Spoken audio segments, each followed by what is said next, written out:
want to experience prosperity at a miraculous level, you must leave behind your old ways of thinking and develop a new way of imagining what is possible for you to experience in your life. Take an inner inventory and see if the following statements are a part of your consciousness. There's just not enough to go around.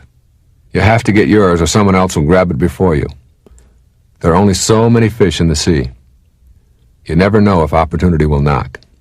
If these and similar thoughts are part of your personal inventory, then probably you were taught that you are living in a world of shortages. The concept of lack has been embedded into your belief system. In order to develop an inner vision of prosperity, you will have to shed this old vision of scarcity. The following 5 essentials of a prosperity consciousness can help you to make this shift. 1. You don't need anything else to experience prosperity. Prosperity is first and foremost a mind game. You must know that you have all that you need right now. You are lacking nothing to gain prosperity for yourself. You are led to believe that the material things are reality and are providing you with what you need, while in fact they are only more matter which is made up of more invisible space. What you need, you already have, and when you know it, go within and create it in your mind. The divine sustenance you seek in the form of material things or money will be manifested in whatever amounts needed. You must develop this new inner sense and trust in the magic of believing. Trust in the power of your mind, in the knowing I have been talking about, in that divine guidance that is readily available to you. 2. You cannot create prosperity if you believe in lacks.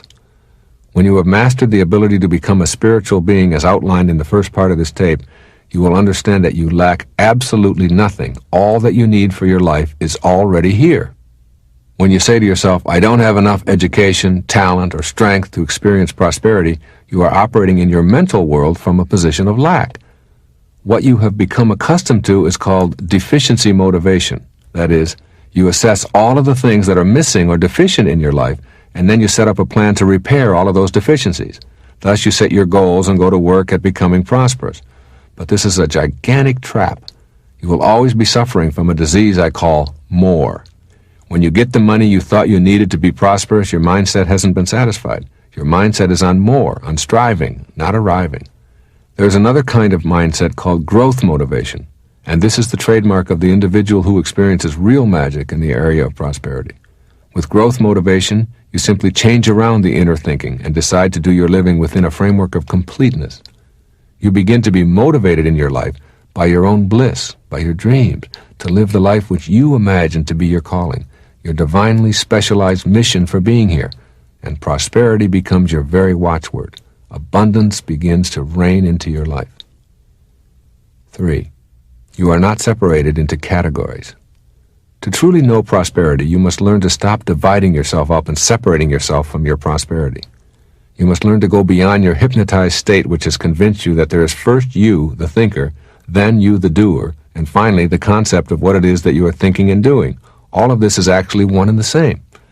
All of what you have previously divided up as prosperity thinking, prosperous behavior, and something called prosperity that is located out there must be thought of as one. When you understand this, you will stop looking for prosperity as if it were something that you can wrench from its hiding place. What you need for a prosperous life you already are. It is all you. There are no boundaries. Now take this awareness and implant it in your consciousness. You are not going to find prosperity. It will flow into your life only when you grasp this notion of your singularity. 4. You cannot experience prosperity if you believe that you don't deserve it. If you believe that you are undeserving of prosperity, that is the thought upon which you will conduct your life. Surrender the idea that you are inferior. You are neither superior nor inferior. You simply are, and what you are deserves prosperity. Once again, you have to undo the hypnotized state that led you to this kind of an attitude. It began in your schooling, and it continues today. It is a vulgar, obscene system that creates large numbers of people who know no other way to assess their own value other than in comparison to others, and in so doing, it creates many who simply begin to think that they are not deserving of prosperity in any sense of the word. When you stop buying into that model, you can see that you are just as deserving of prosperity as anyone else on this planet. 5. Rejoice in the prosperity of others. When you feel contemptuous toward the accomplishments or lifestyles of others, or even a twinge of jealousy, you are harboring negativity where love must reside. When you have only love within you, that is all you will have to give away. You cannot be fulfilled and envious at the same time. Foster an inner belief that anyone who has achieved prosperity is entitled to it, and that their success is not a reason for you to feel inadequate or wanting. Have a quiet acceptance of what is, send it love, and then get on with the business of creating a full, prosperous, loving life for yourself.